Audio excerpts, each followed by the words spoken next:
Are you the do-it-yourselfer type? You like working around the house and making home improvements without cost and hassle of bringing in contractors? Doesn't necessarily translate to a do-it-yourself approach for divorce, but it might be a good start.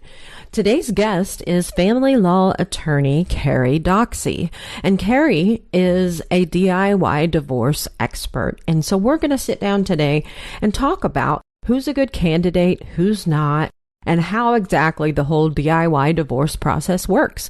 So if you're considering saving the time and hassle of hiring attorneys for your divorce, stay tuned.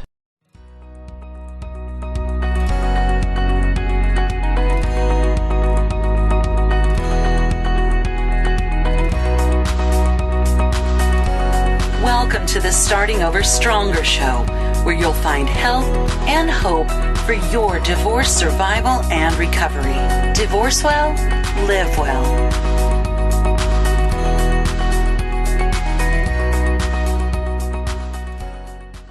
Hello, and welcome back to the Starting Over Stronger Divorce Survival and Recovery show. Today, we are going to be talking about DIY divorce. Have you heard of it? Do-it-yourselfers, you may take interest in something like this. It seems like a great way to save some money and maybe some hassle. And so today I have invited a family law attorney, Carrie Sue Doxsee, on the show. And she is the expert on DIY divorce in my mind. So we're going to just talk about everything there is to talk about it so you can decide if it would be a good fit for you or not. And so welcome to the show, Carrie. Thanks so much for joining us. It's nice to be here. Thanks, Annie. Yeah. And so if you would just tell us a little bit about yourself and what you do. Well, I'm a practicing attorney in Kansas City, Missouri, mostly family law. And one of the things that's become a passion for me is helping people that really just don't have the money to hire an attorney. So that's kind of how the DIY divorce has come about. We have so many cases in our jurisdiction of people that are trying to do it themselves and aren't quite doing it correctly. And so the judge is always giving them another invitation to come back and try again. And so the idea is just to try to provide some free resources out there for people who have that super simple, easy, uncontested divorce. Just to help them walk through the process so they don't spend thousands of dollars on an attorney when they don't need to. Very good. Well, as with anything, I think a quick Google search online could show you a lot about DIY divorce. And I suppose, as with most things, that could be good or it could be bad. Where would you say is the best and or worst place to get direction if you are considering a DIY divorce and you want to go out to the internet and explore it? Well, I think most states, they actually have free forms out there. Sometimes you can find them on your county court website, but most of the states have provided a website. So for instance, I'm in Missouri and we have a website that's for pro se litigant. It's a fancy schmancy way of saying a DIY person, right? And so you can get those forms out there and that's about all they tell you. So that's kind of, I think, the hard part is that you might be able to find some free forms, but there's just absolutely nothing that helps you walk through the process because courts are kind of fickle people. Sometimes they want things stapled and sometimes they want extra copies. And I mean, there's so many different things that are above and beyond the things, Annie, that you deal with your clients. Like, how do you separate the cell phones and how do you, there's just so many different things in a divorce that just a few simple things off the internet are not really going to tell them. True. That's a great point. Yeah. So I know that you have a website. I've been on it before. Tell us about that. Well, what my website is going to help people do is that, one, it introduces any of the concepts. So, for instance, if you owned a house before you got married, what happens? How do you deal with that? If you have children, unfortunately, real estate and children equals no DIY for you. You will have to get an attorney to do a little bit of your case. Okay. So we call that, in our legal world, we call that limited scope. So it's kind of like going to McDonald's, and instead of ordering the whole value meal, you're just ordering the quarter pounder with cheese. So you're only paying for the things that you need. So it really helps you know, okay, how much of this can I do on my own? What does the attorney need to do? Do I qualify? It'll help you walk through all of those questions, because most people have that simple divorce. They really don't need an attorney to do the whole thing. They just maybe have that one little piece of that puzzle. What I find is quite interesting in the court, I'll be sitting in court and watching people that are trying to do this on their own, and they're getting up on the stand, and the judge looks at them and they don't know what to do. Like, the judge expects that they kind of know what they're supposed to do, but they don't have any clue. So, Annie, I just feel so bad for them, because their faces get red and they get all hot, and you can just tell they're freaking out. They absolutely don't know what to do. So, having something that's going to help you walk through all of the steps, make sure you did it correctly, because a lot of people don't fill out the paperwork correct. And so you just sit up there in front of the judge, and the judge tells you everything you did wrong and to come back again. So I think that is also another reason why I wanted to help people here in Missouri, is because it's kind of painful to watch. I bet. You want to help them. It's just not very much fun. And I'm sure your clients absolutely don't want to experience that, for sure. Oh, Divorce no. is hard enough. Yeah. It's hard enough, right? Right. And you don't want to delay it any more than necessary. So to not have something that you very easily could have had if you only knew you needed it is probably very painful for everybody. Absolutely. And it's just, it's not rocket science if you have just a little tiny help, right? Yeah. So that's kind of the important thing, that just knowing how to fill those things out. It tells you to list all your property, but it doesn't tell you, do I have to list every spoon and fork? Do I, because most people will just list a few things, and the court has to make a decision about whether the division's fair. And they can't do that if you have not, given them enough information. So, you can just, like, a great example is, what are the categories? Like, you just need to say, hey, I have clothing, I have jewelry, I have furniture, I have electronics, I have tools, I have miscellaneous kitchen, I have large appliances, like whatever that is. It's not that hard, but you just need to let the court know what you actually own, if that makes sense. Totally. Because if there is something you don't list, then technically it's not divided. Yeah. So, it's not hard. And I think, Annie, like, you obviously go through all of these things with your clients, trying to decide, what is the stuff that they need to keep and to be able to move forward with their lives, and what are things that maybe it's just better to let go of, right? We just walk away and start clean. Yeah, right. Well, and you make a good point. And I think that what's at the heart of that is what's at the heart of why a divorce coach can be so valuable during divorce. It's because you're just not thinking clearly. It's such an emotional time, and you're just flooded usually, and just, not processing things like you would normally because of that emotion level. And so, the things that you maybe would think of otherwise are just slipping your mind. And in fact, I have a guide that I have that's a PDF I send to my clients or anybody that asks for it, really, called the Nest Guide, which is a preparation guide for divorce. And it's like a 3-page document that lists everything that you need to think of.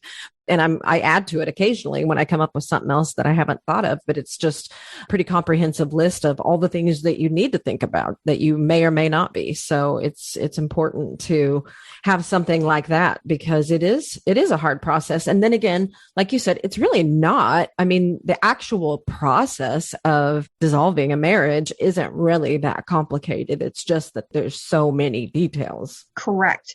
And I think, you really hit it on the head. Like, I was divorced back in 2004, and I was a mess. And I think sometimes, for me, my husband had cheated on me, and I just was a mess. And I had 2 little children, And so there's so much to do. And anytime you have a lot on your plate, it's really, really easy to just miss little things. Mm-hmm. That's why like your resources are so helpful, because you really can't miss anything. You know what I mean? Yeah. And there's just so many little tiny details and things to keep track of and trying to get things done. And, you know, you're looking at what your immediate needs are and what your needs are for the future. And sometimes you only can look at, you know, what do I need right this minute? And sometimes that is what I find with my law office legal clients, is that a lot of times people they just want so desperately to be done that they don't care. Mm-hmm. And they look back and they regret some of the decisions that they made. Oh, yeah. So you would be really helpful. And like, that's what I do in my practice, is go, okay, it's my job to kind of be the bad guy a little bit. I'll do whatever you want, but I want to make sure that you 100% understand what you're giving up. And if you're good with that, then I'm fine with it. But I really want you to think about it, because being done is great, but living on a budget is not easy. Yeah, absolutely. Well, you know, when we think about DIY divorce, it seems like one of those things that just inherently could be a great idea for some people and a really bad idea for others. What would you say about who's a good candidate for it? Well, again, if you guys are working together and there's no real conflict, there are a lot of ways that you can do DIY, and you just can, like I said, you can get a little bit of extra help. So for instance, if you have real estate, like that's definitely something that I know that you're coaching your people on. And there's a lot more to it than just saying, hey, we're going to sell the house and split it 50-50. Well, the court doesn't really let you do that. You know, that's a really good example where, you know, you may need a little bit of legal advice with that. If we're just setting, everybody keeps their own stuff, DIY works great. Mm-hmm. So crazy enough, here in Kansas City, we have a really big company called Cerner. Mm-hmm. And those Cerner people are out there DIYing their divorce like crazy, because everybody has enough money to go around. Everybody just keeps their own stuff. So if there is no conflict, most of the time you can work those things out. Even if you have children, like a lot of times people they know exactly what they want. And they can go in there and they don't need a complicated parenting plan. All they need is the attorney to just do their judgment. Yeah. So they absolutely can DIY. So it's really more about, are you guys on the same page? Or maybe your spouse is just gone, you know, because you've probably seen that too, where you've been separated a really long time and they're not going to participate. Yeah. And that's the perfect fit as well for DIY. Yeah. Don't be one of those. I have clients all the time that just didn't get divorced for 4 years, 5 years, 10 years. Wow. And because they just didn't have enough money to hire an attorney. Mm-hmm. That's what I don't want you to have to do. I want you to be able to go live your life. Yeah. And we don't need you to stay married because you don't have several thousand for an attorney, right? Mm-hmm. Yeah, that sounds like a perfect fit. What if they think they're going to be able to do that and they get into it and then they realize there's points of contention or conflict that they can't resolve on their own? What happens then? Well, certainly there's two levels to that. Okay. So there are things that maybe you can't figure out because the truth is you don't need the tools. So like Annie, I know that you have lots of ideas that you can help people like resolve things, but they just didn't know about those options. And the same can be true with mediation. That's a really good resource for a lot of people. So a mediator is an attorney or a counselor who's been trained to sit down with people going through a divorce, and they can help them walk through those problems. So there could be some creative solutions to some of the issues that people might face. They just don't have the experience to know about that because, hey, this is their first divorce. They don't know anything about it. Yeah. So sometimes that's really good help. Like your coaching, I'm sure also would be a really good resource. Sometimes people just need to have some other ideas. But at the end of the day, if it's going to be a trial situation, you're probably going to have to get an attorney. Yeah. You don't want to go in there with your spouse having an attorney and you have not.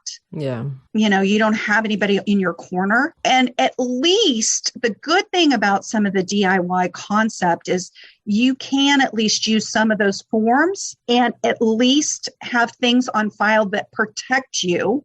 So what that means is if you don't file an answer, if your spouse has filed the case and you don't file an answer, then they basically can march into court and get whatever they want. And you can't even open your mouth. So you have to protect yourself and you have to file an answer with the court. And you can use one of those DIY forms to do that. But at the same time, you're going to be in trial against an attorney. And you probably want, if at all possible, you want to get an attorney. Today's episode is brought to you by K Blonde Holistic Life and Business Coaching. Life just looks better with a coach. This is something I often discuss with potential divorce coaching clients who want a better divorce experience. For those of you who own your own business, you may already know the importance of a business coach. If not, I recommend a conversation with Coach K Blonde. As my business coach, I can highly recommend her as someone who will help you to get your business off the ground or on track for success. With her holistic approach to life and business, your coaching sessions will be designed by you with a goal of bringing you greater awareness, clarity, and focus. You'll develop the skills to empower yourself with a positive mindset, along with connecting and trusting your intuition. You'll experience a higher level of energy, motivation, and fulfillment in all aspects of your life, your personal relationships and business, but also your finances, health, your schedule, fun, and spirituality. If you want to change your life and business, you can. Hire a divorce coach for your divorce and a life and business coach for your life and business. Call K Blonde at 816-803-1718 or find out more about Kay at kblonde.com. KAYBLOND.com. Please tell her you heard about her on Starting Over Stronger. Yeah, that actually kind of leads right into what was going to be my next question, which is what if the two don't agree? And there's really two questions here. One, what if they don't agree on the concept of DIY? And then two, what if they don't even agree on the divorce and one is just ignoring everything that the other is doing? Yeah, that happens all the time. Yeah. At the end of the day, when you're in those situations, you're going to have to get an attorney. And I think what's really hard in our society is an attorney they earn their money by the time that they spend on your case, right? Mm-hmm. So it is really, really difficult for a lot of people. There aren't organizations really out there to help people that don't have any money.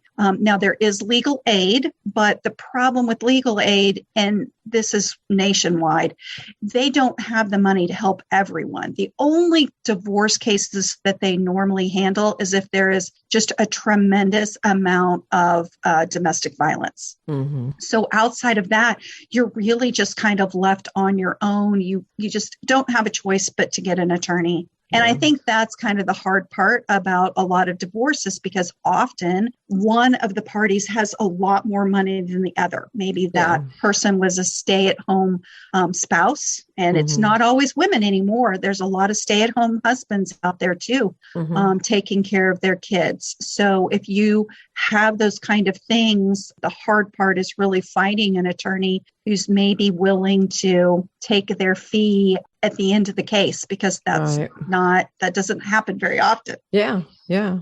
And you brought up a good point. Domestic violence is a big factor in divorce. I just actually ran the numbers recently, and 60% of my divorce coaching clients right now have a protective order. So it's common. How does that factor into DIY? Well, I think what is interesting about the order protection world is, and this is something that you kind of need to understand a little bit about your particular jurisdiction where you're in. So the reason I say that is that these are two separate courts, basically. You have civil court that takes care of all of those order of protection cases. And then you have the family law court that takes care of the divorce. And sometimes if there's any abuse against a child, then the juvenile court will take care of those cases. So the problem is which judge and which order is the most important. So like which one is the highest on the totem pole, right? So for instance, in my county recently, within about the last 2 years, they pretty much aren't doing a lot in the domestic violence world if you already have a divorce filed, which seems kind of crazy to me, right? Mm-hmm. I mean, the whole thing is you want to make sure that that person is protected.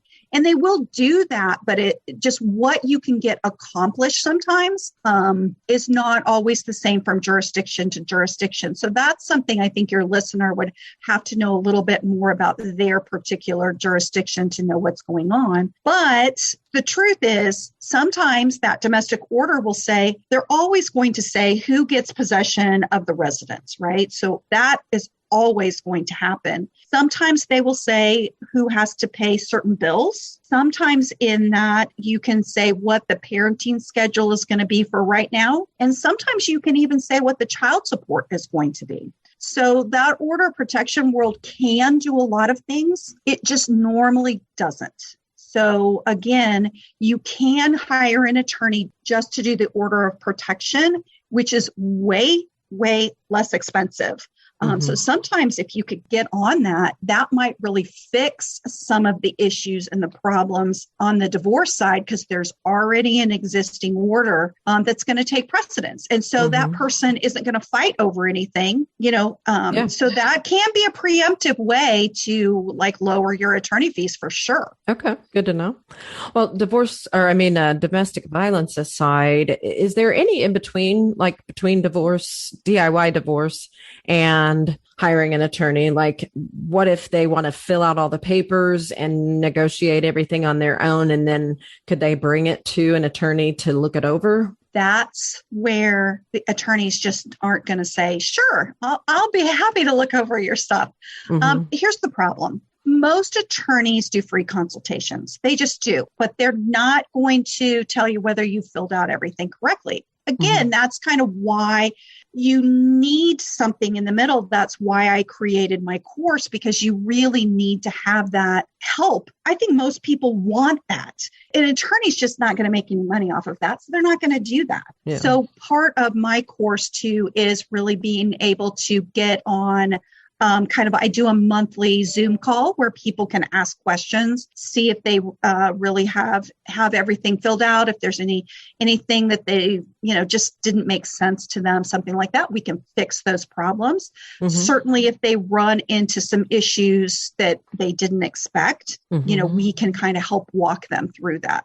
So I think what sometimes will come up is that, maybe they can't find their spouse, they're having problems with service.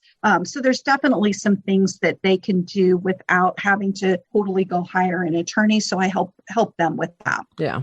So your course or your Zoom calls or all of that, I assume, can be found on your website, which was it DIYdivorcemissouri.com? Yeah. Okay. Yes. Okay. Yeah. And now does somebody have to be in Missouri to get a benefit from that? At this point, it's really geared towards Missouri. Honestly, I do feel like all of the concepts of divorce are in there. So I think for anybody, it would be super helpful. I am trying to create kind of a separate course that is going to be more about understanding the concepts and making better decisions, whether that's in conjunction of using your attorney or just trying to do that yourself. But for right now, we're just kind of geared towards Missouri because I want them to see, here's the form, and I specifically show you how to fill that out. These are the things that you want to do. These are the things that you need, because they're just a little confusing. So it does kind of help to actually see them and make sure you don't make mistakes on those. So at the moment, we're just kind of geared towards helping people in Missouri. And once we feel like that is really dialed in, I'll kind of extend that out. Okay. That makes sense. Well, so I want to just kind of run step by step through kind of like the process for that person who maybe isn't in Missouri. And this would be something a little bit more general, just from my own, very rudimentary research online. Gotcha. It just shows that you just are going to be picking up some papers. There's probably going to be rules that you have to follow with regard to that. And then number 2, you're going to file those papers. Number 3, you're going to pay the fees. Number 4, you're going to serve those papers. Number 5, you're going to file proof of service. And number 6, you're going to allow time for a response, which is generally, it says around 21 days. And then the court is going to set hearings and may actually even require mediation. And then lastly, after the divorce is granted, you're going to prepare and file a decree. Does that sound about right? Do you think I missed anything major? Nope. You're in pretty good shape. There's a couple of things I think that are important to know.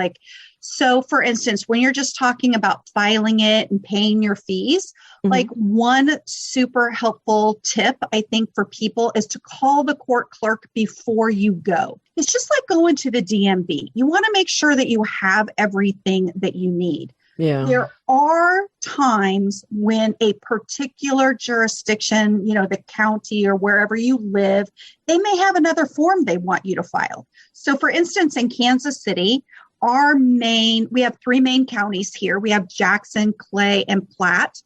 And honestly, they all have one little form that's different. Okay. So it's helpful to kind of call, make sure that you have everything. And then they'll also tell you how you can pay. A lot of courts now won't accept cash. So that's kind of a good thing to know. So you may want to double check that.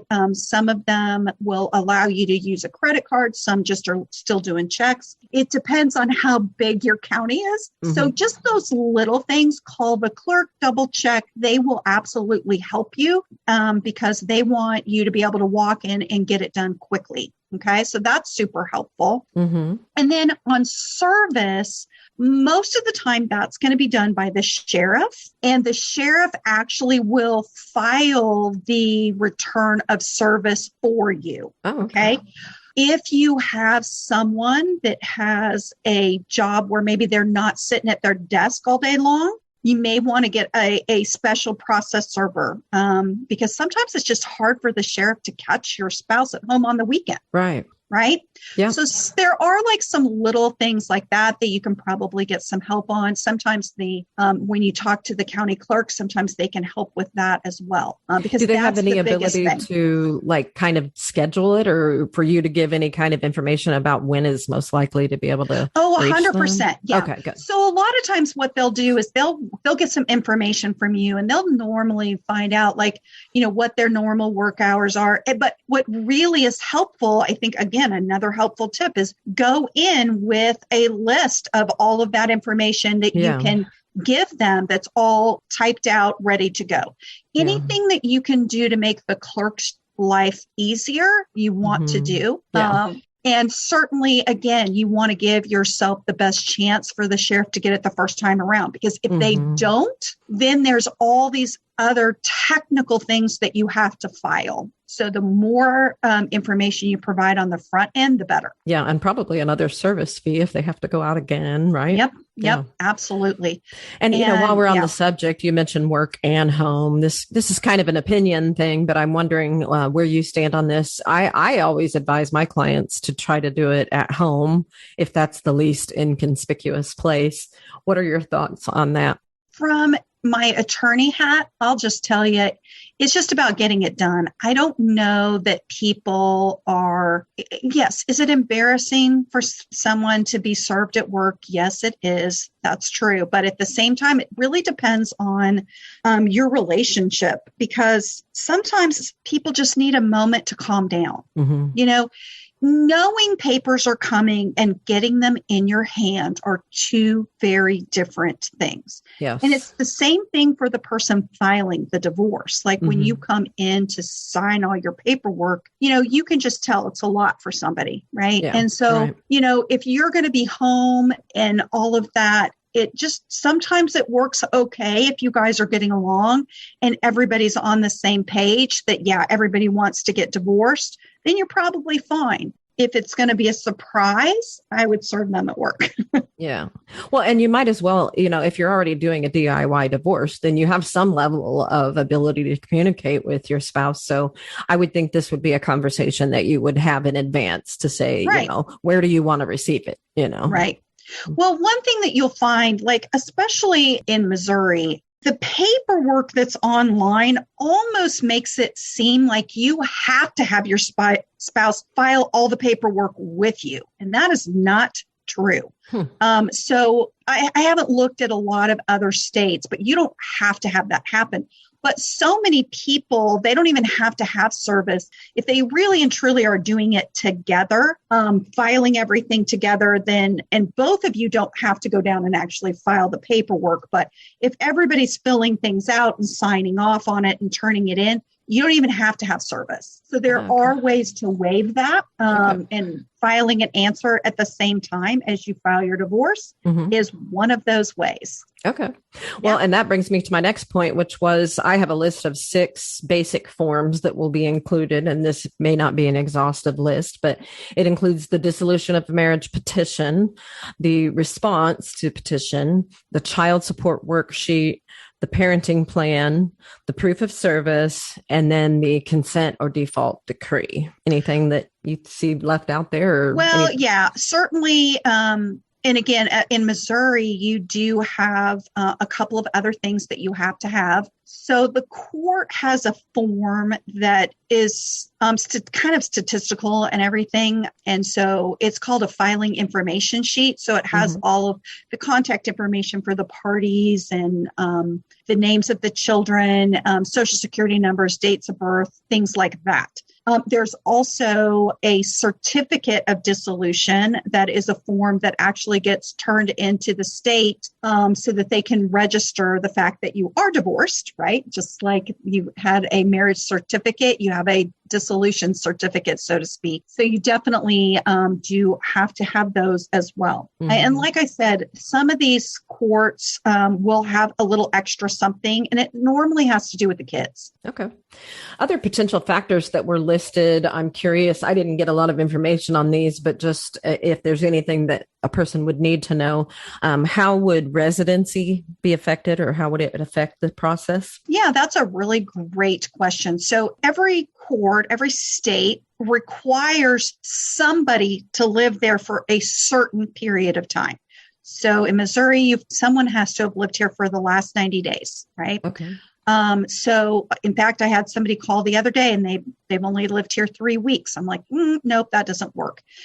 So that's for the parties, but children need to live in the state for 6 months in order for the court to retain jurisdiction in most states. Now, there's a couple that don't do that, like Louisiana and someone else. I can't think, but most states are under United States Children's Jurisdictional Act, and that requires 6 months before a state has jurisdiction. So there are a certain amount of time that you have to live there. But again, it'll vary, I think, for people.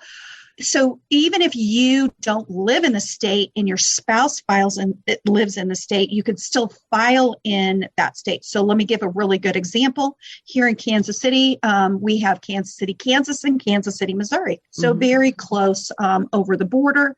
So sometimes we have people that are living in Kansas, and the reason they file in Missouri is because their spouses has a house here. So they have real estate in Missouri, not real estate in Kansas. So it just kind of is easier to file in Missouri. Or it could be that you live in Kansas and the children live with your spouse in Missouri. And so you would have to file where the children live. That makes sense. Yeah. So that's kind of where those things come in. And that's super important, obviously, because you want to file it in the right court. Certainly you have sometimes that neither one of those are at play. We don't have a house. We don't have kids. Somebody files in Kansas and somebody files in Missouri. And it's usually whoever serves their spouse first. Yeah. And that's where the court will hear the case, if that makes sense. Yeah, absolutely. How would fault or no fault factor into a DIY divorce? Well, for the most part, you're not going to have any issue about fault. You can if you think the spouse is not going to participate. But for the most part, you aren't going to have too many of those kind of issues, I would guess. I'm sure there are times when you might, but it's all about the division of assets. If your spouse doesn't really file anything, as long as what you're proposing is fair, the court's going to grant that. Now, I have seen lately that some of the judges on these DIYs are a little fussy about that. If it looks like you're taking all of the property, real estate, your retirement account, and you're really not leaving anything to your spouse, you might have some issues and problems. But that's, again, where sometimes if you just have this little tip, so a good example is your retirement account. If you worked for that employer before you got married, right, and you worked for that employer after you got married, part of that is marital property and part of it's non-marital property. So if you help the court understand that, hey, I've only been married for 3 years, that's why all my retirement should go to me, then the court understands and agrees, hey, that's probably fair. Yeah. So those are just those little tiny things that can be roadblocks, but don't need to be. Yeah. Are there times in your life, relationships, work, or anywhere that you feel stuck? As if the universe is playing a joke on you that everyone else is in on, but you. As if you can't seem to understand why you want that thing so badly, yet for whatever reason, you just can't have it. I'm here to help. I'm Mandy Marie, founder of Alchemy by Mandy Marie, and it's my mission to help you uncover, unfold, and undo anything and everything that is keeping you from living life for your highest good and the highest good of everyone around you. My work in rapid transformational therapy combines the best practices in cognitive behavioral therapy, neurolinguistic programming, classical hypnosis, and psychotherapy to powerfully and permanently transform your life. I combine RTT with an amazing package of energetic body work and deeply held spiritual practices in the Akashic Record to align your personal energy and alchemize your life. Book a discovery session today to learn more at alchemybymandymarie.com. I wish life to empower you, love to embody you, lineage to support you, and legacy to strengthen you.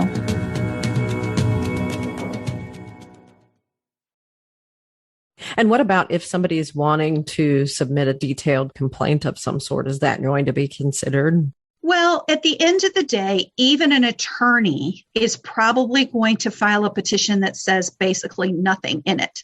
Mm-hmm. It's just the jurisdictional legal mumbo jumbo that is required. So yes, can you do that? But you really don't need to. Most of that's going to come through your testimony at the hearing, not necessarily in your complaint. Now, certainly there's some exceptions. If there's issues about child custody, that would be a really good example. If you are asking, like you were talking about, you have a lot of domestic violence clients.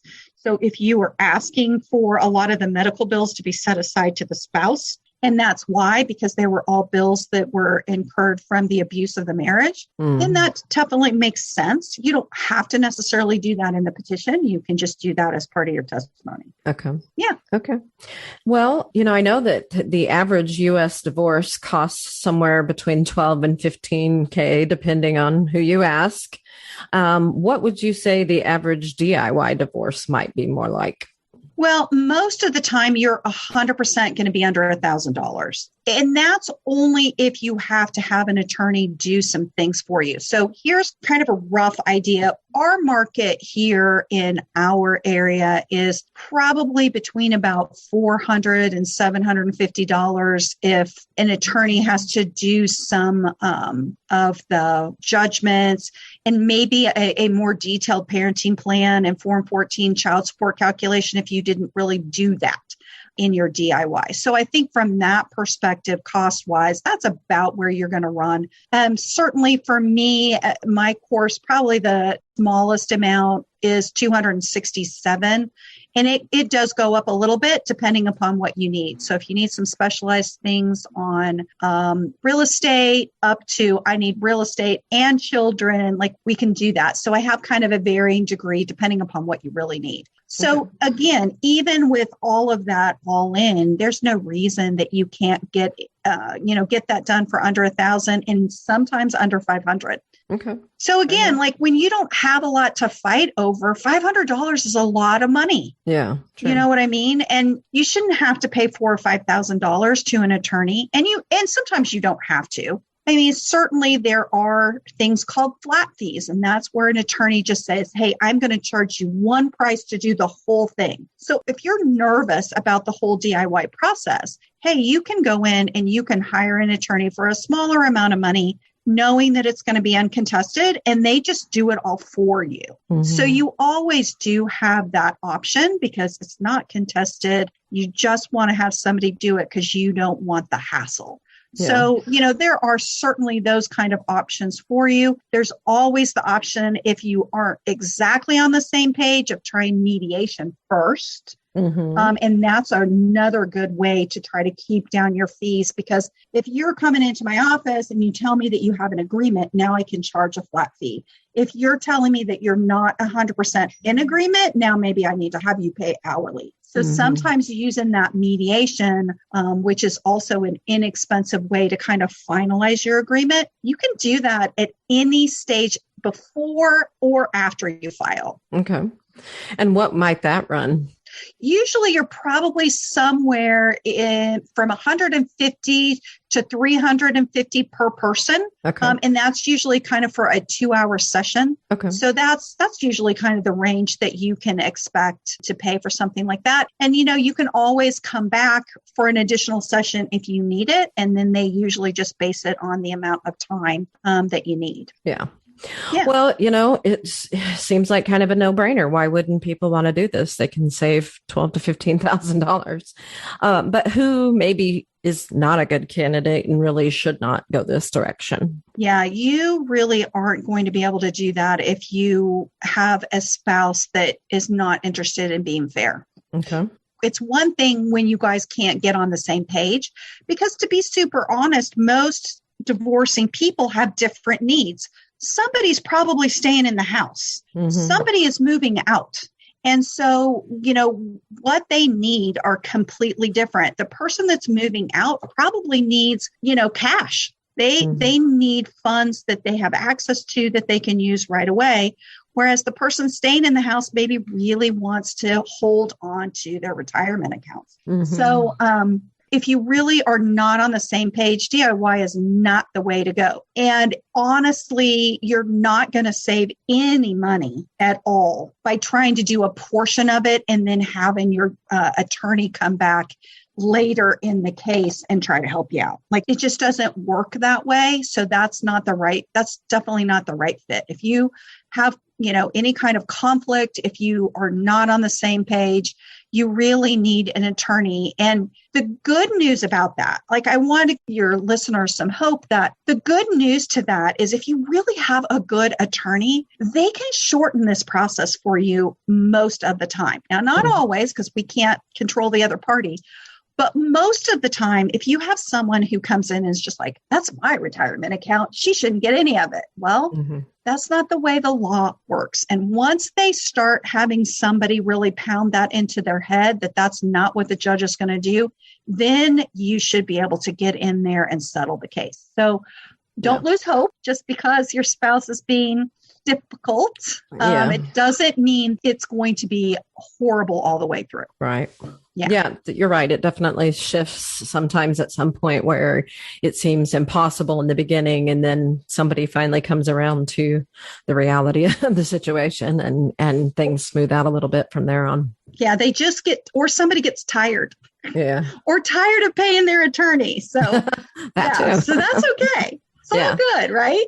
Right. Absolutely. Well, and I would say, with regard to who's not a great candidate, I expect it centers usually around the top 4 issues, which are custody, asset and debt division, support, and then the house, and I expect it in most cases, one of those reasons, if not more than one, are the reason why DIY divorce doesn't work or just isn't a good option. Right. Well, it depends. So let's just say it's child support. Well, I'm not so sure that makes you not a good fit for DIY, because anywhere there is a formula and the courts have a certain way they're going to do something. Right. So again, you can 100% go the DIY direction. And so like a good example is in Missouri, we have March mediation, MARCH, just like you're marching, and they do mediation on a sliding scale or potentially for free, depending upon the assets of the parties. So your mediator is basically just going to tell this person, hey, this is really what the court's going to do. They will run the Form 14 child support calculation for you. Mm-hmm. So if you think that you have somebody who just doesn't want to pay any child support, I wouldn't let that totally keep you out of the DIY loop. Because again, I think once people understand what the judge is going to do, they're going to pretty much say, okay, they're not going to like it, but they're not going to fight over it. Right. And to be more specific, I said support, but I was referring to both child and spousal support. So spousal support. Yeah. Spousal support, you pretty much, if you want spousal support, DIY it's not going to happen. Now, unless your spouse is willing to pay. Right. And honestly, the best chance to get an agreement on spousal support is right at the beginning of the case. Mm-hmm. So, that's when maybe hitting up mediation before you even file or right at the very beginning, then you might be able to use that option, because that's what I find is that a lot of times if a spouse really knows they're going to have to pay something, they just really don't know what that is. Mm-hmm. They're willing to be reasonable. They just need help, and you need help knowing, what's likely for you to be able to receive. So hit up that mediation option, and then, DIY once you guys have an agreement. Yeah. So you can see like Missouri does have a marital settlement agreement form too. Mm-hmm. Okay. A DIY form. So you absolutely can do that. But also sometimes your mediator will draft that for you for an additional charge. Mm-hmm. So that's an option as well. Okay. Yeah. So really it kind of comes down to DIY divorce is more or less the best option if you two are pretty decisive and in agreement on everything. Whereas if there's any indecision or conflict about major issues, it's probably not going to work as well. That's absolutely true. Okay. For sure. Again, like I find a lot in my mediation practice is that it's not always that the parties are at odds, but sometimes it's just, again, they need a little help coming up with a solution because anymore you have so many people working these weird hours and they did that on purpose because they couldn't afford childcare. Yeah. So how do you do parenting time with that? So like, that's a really good example where you have a lot of parents that are willing to work together, but they just need that little bit of help to figure out what that looks like. But again, if you have that super simple, easy, that DIY is perfect. If everybody's on the same page, you don't have anything that's weird. Yeah, 100%. That DIY is perfect for you. And there's no reason for you to go out there and spend a bunch of money, if you're on the same page. Right. Exactly. Yeah. I find that a lot of times the house is the biggest issue because obviously there's only one of them and only one person is going to get it or nobody is. And so I think with that being the largest asset to divide, what happens varies so much depending on the circumstances. And in many cases, there's going to be need for an appraisal or a home valuation of some sort for the court to determine what to do with that. Obviously, if one party has the ability to buy one out, they may. If neither party has that ability, though, or even to be able to financially manage the home on their sole income, it is probably going to need to be sold. And, working together on the sale and the listing and the selection of a real estate agent is sometimes more than people want to deal with. And that's one of the services that I provide as an RCS-D realtor, to just be able to, kind of come alongside them and help them to navigate that whole decision where, they may or may not, one of them may or may not keep it or buy something new, but there's a lot that goes into that decision. There's tons of data points that oftentimes sometimes aren't even considered, like, checking the house for liens and maybe doing a pre-divorce inspection to make sure that, the party that's going to keep the house is actually aware of any potential issues that are going to arise, after the divorce is final, that maybe they aren't going to be able to handle on their sole income. So these are big decisions that are being made, and we want to be sure that they're fully informed decisions. Right. Yeah. And I would just add to that, especially in the climate that we're in right now, refinancing sometimes is an option and sometimes it's not. And it's very hard for a spouse to move on when they still have that mortgage sitting on their credit. They're trying to go get into an apartment, and their credit score, because of the debt to credit ratio, is terrible, So there are definitely a lot of issues. But I think, like what you can really help with too, that I see all the time, is that it's not that the parties don't want to be reasonable, but they don't trust each other, right? Yeah. So, and it could just be because one person normally did those types of decisions as part of how their marriage worked, right? And the other one didn't. So, having someone like you that can do that is awesome, because it builds trust in the parties. They know, hey, this is a real number. This isn't a pie in the sky number. This is what we need to do. And then again, there's a question of, okay, well, we have all these repairs. Who's going to pay for them? And how are we going to deal with that? So it's really, again, those are things you can simply and easily work out for them, but they probably can't do on their own, because they just don't know what to do. Absolutely. Yeah.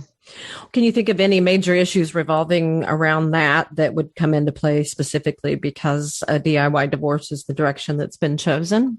Well, I would say that, when you have that issue, it's all about valuation, right? And certainly trying to figure out what the terms are going to look like. That's where you're going to have an attorney, right? Because at least in Missouri, you have to have your legal description in your judgment. That's the main reason. But certainly how long a party has to refinance plays into things pretty majorly. That would be the only other thing that we didn't really talk about, or you didn't really mention maybe. But certainly knowing all of those things, again, you can have that within your marital settlement agreement. I would tell you that what I've been seeing as a trend with real estate is that people say, hey, we know what we're going to do. And if we're selling this house, we're going to sell it before we file.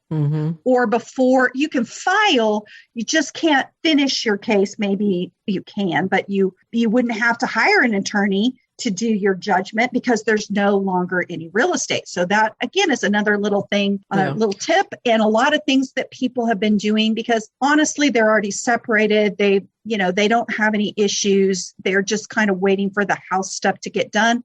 Then there's no surprise on the back end because certainly, if things come up in the inspection, you have to say, how much money is that spouse getting? They're getting $30,000. Well, that might be good or it might be bad. If the house sells for more than that, 30 might have not worked out so well for one of those spouses.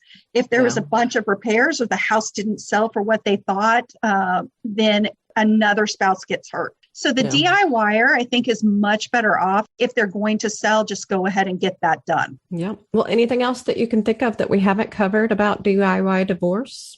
Nope. I think you've really asked some excellent questions. And I think I would just encourage people that it's not rocket science. It's definitely something that you can do, and it's not that hard. You just need a little tiny bit of help. But absolutely, having a divorce coach on the front end can help you get through those decisions so easily that, again, then maybe that DIY is a much better fit for you because you have someone who's kind of been in your corner. It maybe not legal advice, but it's just that practical advice that you really needed. That would be really helpful. And certainly you can always have a paid consultation with an attorney too. Mm-hmm. Like mm-hmm. if you just say, hey, we've got this weird thing on this house and we don't know what to do. And, how can we do this easily? An attorney is always all day long. They're going to take a paid consultation with you. So just those little tiny things, I think you can actually save a whole lot of money and definitely a whole lot of craziness and stress and everything else that goes along with the divorce. Let's get rid of that if we can, right? Yes, absolutely. Well, thank you again for being here and sharing your thoughts and experiences with us. I hope, listeners, that this has been an informative conversation that's been helpful on your journey today. If you are the DIY type and you want to explore this more, I would be happy to make a personal introduction for you to our guest attorney today, Carrie Doxsee, and you can email me at Annie@startingoverstronger.com if you would like that, or if you have any questions, you want to know what a divorce coach is or find out more about how that works, or if you need real estate consultation for your divorce from an RCS-D real estate expert in divorce, or if you just want to explore anything that we've talked about here today, you have questions that we didn't get answered for you, I'd be happy to get answers for you on that. So until we meet again, remember, you do not have to do divorce alone, even if you're DIYing it. There is help as you divorce and hope as you are starting over stronger.